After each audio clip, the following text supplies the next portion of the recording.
السلام علیکم ورحمۃ اللہ تعالی وبرکاتہ۔ بسم اللہ الرحمن الرحیم۔ ولیل کموج البحر ارخى صدوله علی بانواع الحموم لیبتلی فقلت له لما تمطى بصلبه واردف اعجاز الناء بكلكلي الا ایها الليل الطويل على انجلي بصبح وما الاصباح منك بامثلي۔ پہلے حل لغات سماعت کریں۔ موج کی جمع آتی ہے امواج، جس کے معنی آتے ہیں موجیں، لہریں۔ ارخا یرخی یہ باب افعال سے ہے، جس کا معنی آتا پردہ ڈالنا۔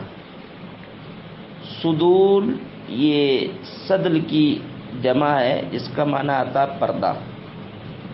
تو ارخا اور صدل دونوں کے درمیان مراعات النظیر ہے، محاسن بلاغت۔ موج اور بحر ان دونوں کے درمیان بھی مراعات النظیر ہے۔ انواع نو کی جمع حمون، حمون کی جمع جس کے معنی آتے ہیں غم۔ تو انواع الحموم کے معنی آئیں گے مختلف غم۔ ابتلا ابتلی کے معنی آتے ہیں آزمانا، اور اس میں جو تشبیہ ہے وہ تشبیہ مرسل مجمل ہے، اور تشبیہ مرسل مجمل ہے۔ اس کا مفہوم یہ ہے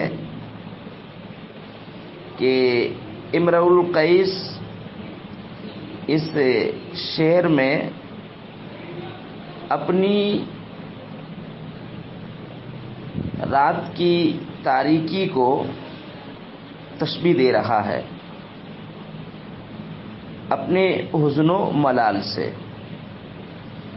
یعنی ولیل کموج البحر ارخى صدوله علی بانواع الحموم لیبتلی۔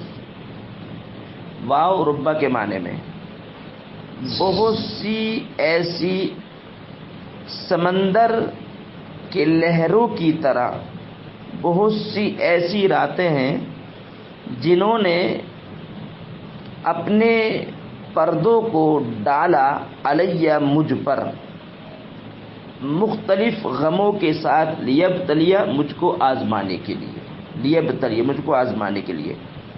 مطلب یہ ہے کہ اس مرحلہ محبت میں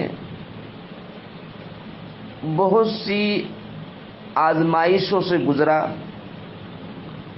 اور بہت سے ایسے مصائب و آلام آئے جنہوں نے مجھ کو اس مرحلہ محبت میں آزمایا۔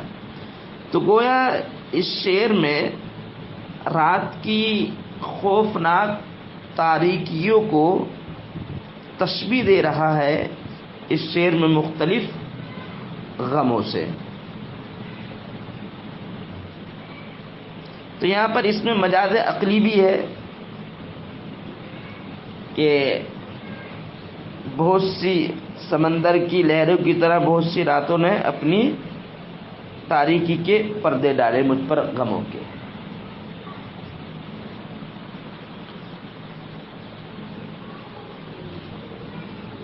ایک مرتبہ اور ترجمہ دیکھیں، ولیل کموج البحر، سمندر کی لہروں کی طرح بہت سی راتوں نے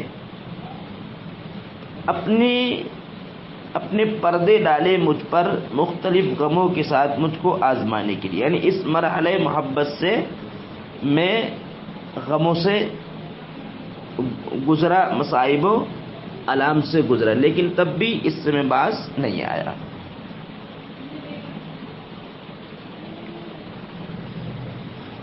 فقلت له لما تمطى بصلبه واردف اعجازا وناء بكلكلي۔ تمتع یا تمتع باب تفاعل سے دراز ہونا، لیکن بعض جو یہاں پر تعدیت کے لیے ہیں تو جس کا معنی آگا دراز کرنا۔ صلب بولتے ہیں اصل میں ریڑھ کی ہڈی کو، لیکن یہاں پر جز بول کے کل مراد لیا ہے بطور مجاز مرسل۔ یہاں پر معنی ہوگا پشت۔ اردفا یردفو پیچھے کرنا، اور اجاز اجز کی جمع ہے جس کا معنی آتا ہے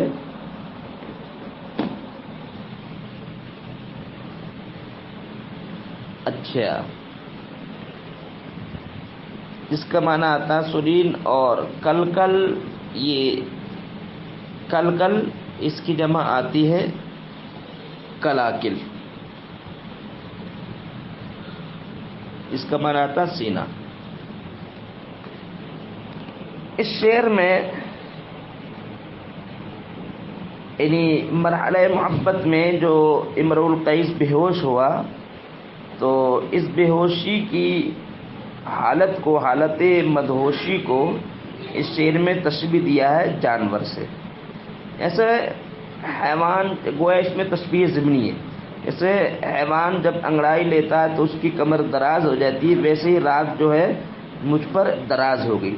تو اس نے ایک غیر ذوی العقول کو جو مخاطب بنایا ہے، یہ دلالت کرتا اس بات پر کہ اس محبت کے نشے میں بہت زیادہ یہ بے ہوش ہے۔ تو رات کی درازگی کو حیوان جو انگڑائی لیتا اس کی کمر سے اس نے تشبیہ دی ہے۔ فقلت له لما تمطى بصلبه واردف اعجازا وناء بکلکلی، اور میں نے اس رات سے کہا، فقلت له، میں نے اس رات سے کہا، کب؟ لما تمطى بصلبه، جب اس رات نے اپنی پشت کو دراز کیا، واردف اعجازا، اور سرین نکالی، وناء بکلکلی، اور سینہ کشادہ کیا۔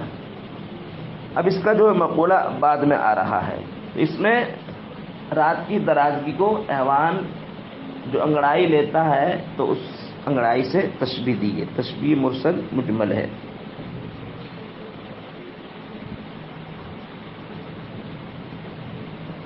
تشبیہ ضمنی ہے اس میں۔ الا ایھا اللیل الطویل الا انجلی بصبح وما الاصباح منک بامثلی، صبح اور اصبح دونوں کے درمیان جنا سے اشتقاق ہے۔ الا حرف تنبیہ ہے۔ یہاں پر اس شعر میں امرؤ القیس کی غلبہ مدہوشی کا بیان ہے۔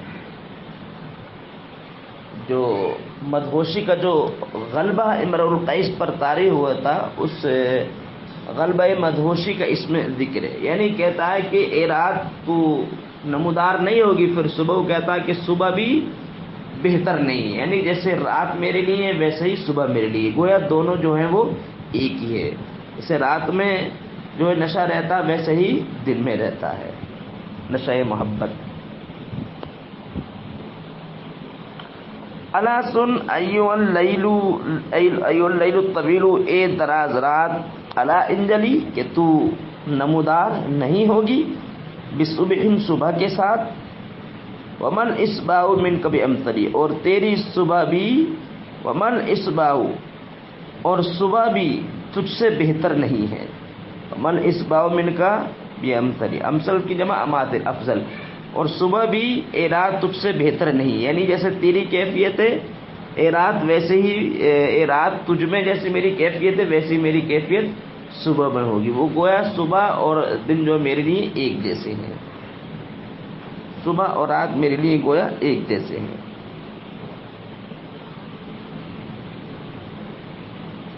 فَيَا لَكَ مِن لَيْلٍ كَأَنَّ نُجُومَهُ بِأَمْرَاسٍ قَطَّانِ إِلَى سُمِّ جَنْدَلِي، لام جو اس میں تعجب کے لیے یہ حرف ندا ہے۔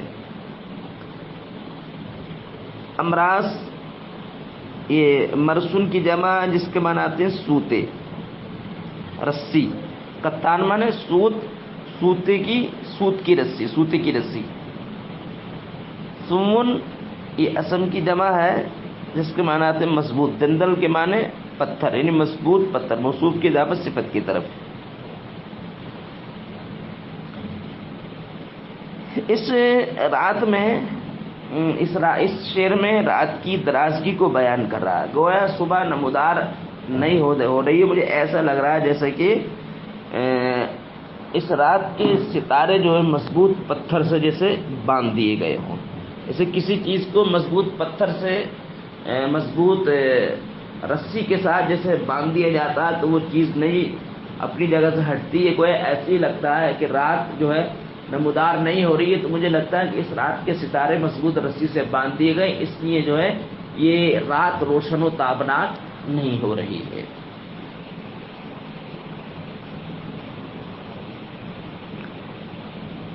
فَيَا لَكَ مِن لَيْلٍ كَأَنَّ نُجُومَهُ بِإِمْرَاسِ قَطَّانٍ إِلَى سُمِّ جَنْدَلِي. فَيَا لَكَ مِن لَيْلٍ كَأَنَّ نُجُومَهُ. اے رات تجھ پر تعجب بالائے تعجب. اے رات تجھ پر بالائے تعجب بالائے تعجب. كَأَنَّ نُجُومَهُ گویا کہ تیرے ستارے. اے رات گویا اس رات کے ستارے. اس میں جو ایجاز حذف یعنی قد شددت جو فعل محذوف ہے. گویا اس رات کے ستارے بِأَمْرَاسٍ سود کی رسی کے ذریعے بندھے ہوئے ہیں مضبوط پتھر کے ساتھ.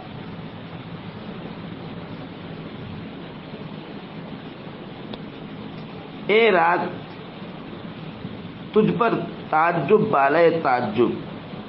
گویا اے رات تیرے ستارے سود کی مضبوط رسی کے ساتھ سود کی مضبوط رسی کے ذریعے مضبوط پتھر کے ساتھ باندھ دیے گئے، مضبوط پتھر سے باندھ دیے گئے ہیں. یہ فعل محذوف ہے. وَقِرْبَتِي أَقْوَامٍ جَعَلْتُ إِصْعَامَهَا عَلَى قَائِلٍ مِنِّي ذَلُولٍ مُرَحَّلِ. اس میں تنسیق الصفات ہے. ذلول مرحل یہ کاہل کی صفتیں ہیں دونوں. اور قربت کی جمع آتی ہے قربات، قرب مشکیزہ، پانی کا مشکیزہ. اس میں جو ہے اپنی قوم کے لیے، قوم کی جو خدمت کرتا تھا، اپنی خدمت کا اس شعر میں گویا یہ ذکر کر رہا ہے.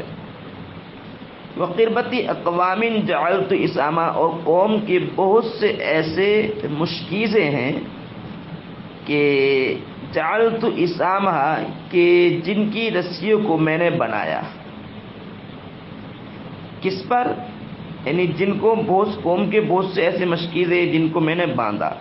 علی قائل منی ذلول مرحلی، بار کش متیوں فرما بردار اپنے کاندھے پر.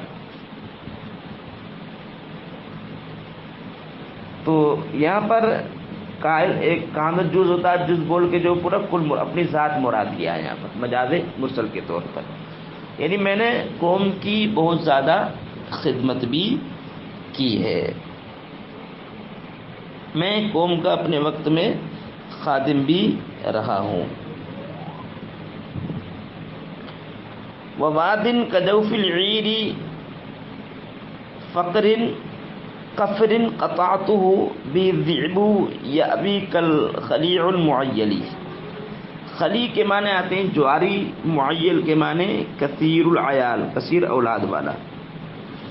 جوف عیر، اس شعر کا مفہوم یہ کہ جوف عیر جو ہے ایک وادی کا نام ہے جو ملک شام میں ایک وادی تھی، اس وادی کا نام ہے جس میں ایک شخص جو ہے رہا کرتا تھا.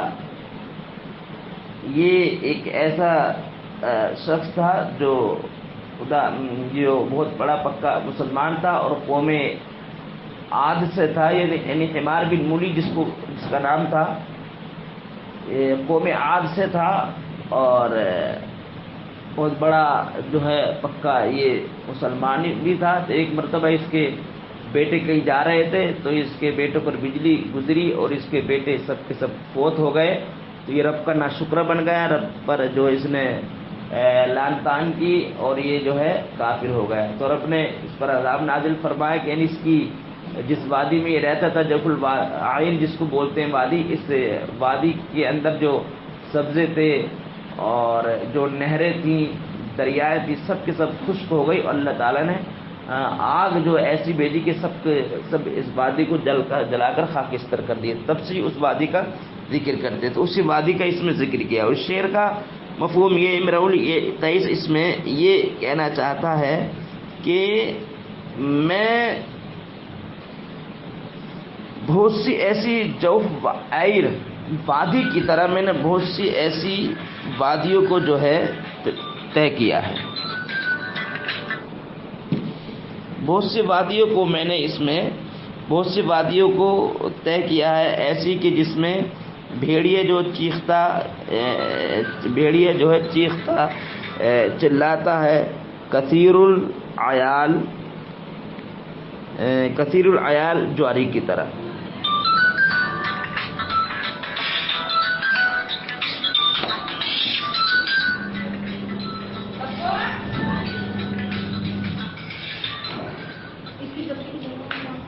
کثیر العیال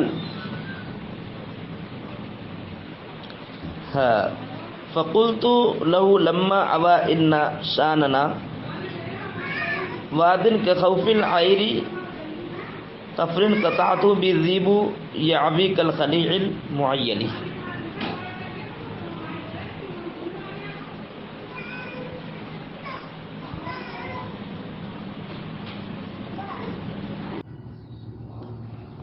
تو کہتا فقلت له لما عوا ان شاننا قليل الغنى ان كنت لما تمفلي. فقلت له تو میں نے اس پہلے والے کا ترجمہ دیکھیں، وادن کجوف العیری کفرن قطعته بالذئب یابی کالخلیل المؤیلی. جوف عیر کی طرح بہت سی ایسی وادیاں ہیں جن کو میں نے طے کیا. ایسی وادی بھی ذیبو جس وادی میں بھیڑیے چیختا چلاتا، کل خلیع المؤیلی کثیر الاولاد جواری کی طرح. یعنی اس کا مفہوم یہ ہے کہ جوف عیر جو ہے یہ ایک ایسی یمن میں ایک ایسی وادی کا نام ہے کہ جس کا مالک ایک ایسا شخص تھا جو نہایت ہی جو ہے پکا مسلمان تھا، اور اس کے بیٹے تھے، اور اس کے بیٹے ایک مرتبہ کئی سفر میں جا رہے تھے، اچانک جو ہے بجلی گری اس کے بیٹوں پر، جل کر خاکستر ہو گئے. تبھی سے یہ رب کا ناشکر بن گیا. رب پر جو اس شخص نے ہمار بن مولی نے لان تان کی اور یہ کافر ہو گیا، تو اللہ نے عذاب نازل فرمایا. یعنی اس کی وادی پر اللہ نے ایک ایسی عذاب کی صورت میں آگ بھیجی کہ اس آگ نے اس وادی کی کھیتیوں کو، ہرے بھرے جو ہے پودوں کو، چشمے سب کے سب خشک ہو گئے، سب کو جلا کر خاکستر کر دیا. یہ اس میں چیخ رہا تھا، چلا رہا تھا. تو گویا اس شعر کا مفہوم یہ کہ ایسی جوف عیر کی وادی کی طرح میں نے بہت سی وادی جو ہے طے کی. گویا یہ وادی جو ہے ایک تاریخی وادی بن گئی جوف عیر، اسی وادی کی طرف اس میں اشارہ ہے. تو کہتا ہے کہ اس وادی میں ایسی بیانک وادی جس میں بھیڑیا چیخ رہا تھا، چلا رہا تھا، جیسے کثیر الاولاد والا شخص جو ہے اپنا پیسہ جواری میں ہار جائے، جیسے اس کی حالت ہوتی ہے رونے کی، ویسی بھیڑیا گویا چیخ رہا تھا. وادن کجوف العیری کفرن، کفر جو وعد کی صفت ہے، قطعتہ یہ بھی اس کی صفت ہے، اور بھی ذیب یہ اس میں تنسیق الصفات ہے اور تشبیہ مرسل مجمل ہے. جوف عیر کی طرح بہت سی چٹیل ایسی وادیاں جن کو میں نے طے کیا، اس میں بھیڑیے چیختا چلاتا ہے، کثیر اولاد والے جواری کی طرح. فقلت له لما ابا ان شارنا قلیل الغنا ان كنت لما تمول کے معنی آتے ہیں اولاد والا ہونا، اور قلیل الغنا کے معنی آتے ہیں تنگ دستی، مفلسی. تمولی مالدار ہونا، دونوں میں طباق ایجاب ہے. تو میں فقلت له تو میں نے اس سے کہا، کس سے؟ یعنی اس بھیڑیے سے کہا، اس تنہا چٹیل وادی میں جو چیخ رہا تھا، چلا رہا تھا، اس سے کہا اما ابایا بھی میں نے چیخنا چلانا، تو میں نے یعنی دل کو تسلی، اپنے دل کی تسلی کو دینے کے لیے اس بھیڑیے سے کہا، فقلت له، تو میں نے اس بھیڑیے سے کہا، لما ابا، جب وہ بھیڑیے چیخا چلایا، کیا کہا؟ اس کا مقولہ بعد میں آ رہا ہے، ان شاننا، بے شک ہماری شان میں کیفیت، بے شک ہماری حالت و کیفیت، قلیل الغنا، مفلسی والی ہے، بے شک ہماری حالت و کیفیت مفلسی والی ہے، ان کنت لما، تو اگرچہ تو ابھی تک مالدار نہیں ہوا، ان کنت، اگرچہ تو لما تملی، ابھی تک، لما تو ابھی تک تو مالدار نہیں ہوا اگرچہ، یعنی جیسے تیری حالت ہے ویسی میری حالت ہے. تو گویا اس کی حالت کو دیکھ کر کے اپنے دل کو گویا تسلی دے رہا ہے. یہ کلانا اذا ما نال شيئا افاته ومن يعترض حرصي وحرصك،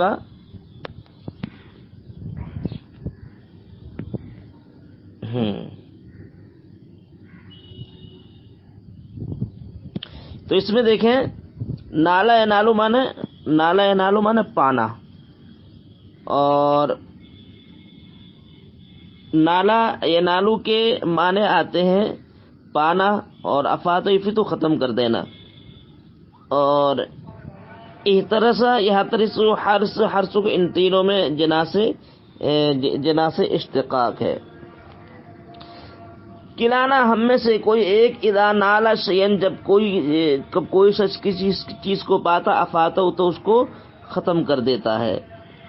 ومن یحترس حرصی، جو میری طرح کھیتی کرے گا، وحرص کی، تیری طرح کھیتی کرے گا، ویحذلی، یعنی وہ ناتبہ کمزور ہوگا. یحذلی، کلانا، ہم میں سے کوئی ایک، اذا نالا شیئن، جب کوئی، ہم میں سے جب کوئی چیز جو ہے پاتا کوئی افاتو، تو اس کو ختم کر دیتا. میں یحترس حرصی وحرصک، اور جو میری اور تیری طرح کھیتی کرے گا، یحذلی، وہ اسی طرح کمزور ناتبہ ہوگا. یعنی جو جس کا کردار میری طرح اور تیری طرح ہوگا، وہ کبھی بھی مالدار نہیں ہوگا، کبھی اس کے پاس پیسہ اکٹھا نہیں ہوگا. یحترس، حرص، حرصک، ان تینوں میں جنا سے اشتقاق ہے. اس میں جو ہے اپنی فضول خرچی کا اس میں ذکر کر رہا ہے امرؤ القیس. وقد اقتدى والطير في وقناتها بمجرد قید الاوابد ہجکلی. اقتدی، صبح سویرے جانا، اور اس میں انا ضمیر جو ہے وہ ذوالحال ہے، والطیر، واو جو ہے یہ حالیہ ہے. والطیر فی وقنت کی جمع وقنات، اس کے مناتے ہیں گھونسلے. بمجرد مانے نسلی گھوڑے. قید الاوابد، اوابد عابد کی جمع برق رفتار گھوڑے. قید الاوابد برق رفتار گھوڑے. ہیکل طاقتور، اس کی جمع ہیاکل. تو اس میں اپنی جو ہے بہادری کو بیان کر رہا ہے، صبح سویرے جانے کو اس میں بیان کر رہا ہے. وقد اقتدى والطير في وقناتها بمجرد قید الاوابد ہیکلی. اور وقد اقتدى، اور بے شک صبح سویرے میں نکلتا ہوں، والطير في وقناتها، درا حالانکہ پرندے اپنے گھونسلوں میں ہوتے ہیں. یعنی وقت اقتدى، بے شک میں نکلتا ہوں صبح سویرے، واو حالیہ، تو معنی یہ ہوگا والطير في وقناتها، درا حالانکہ پرندے اپنے گھونسلوں میں ہوتے ہیں. تو بمجرد یہ ظرف لغو ہے اس کا اقتداء کا، تو معنی یہ ہوگا کہ صبح سویرے میں نکلتا ہوں اس حال میں کہ پرندے اپنے گھونسلوں میں ہوتے ہیں. بمجرد قید الاوابد ہیکلی، یعنی طاقتور برق رفتار نسلی گھوڑوں پر سوار ہو کر کے میں نکلتا ہوں. تو اس شعر میں جو ہے امرؤ القیس نے اپنی بہادری کو بیان کیا، اور اپنے جو صبح سویرے اٹھ کر کے جو شکار کرتا اس کو بیان کیا. اب یہ جو 8 اشعار 7 اشعار ہوگا انشاءاللہ، کل جو اس کے بعد پڑھایا جائے.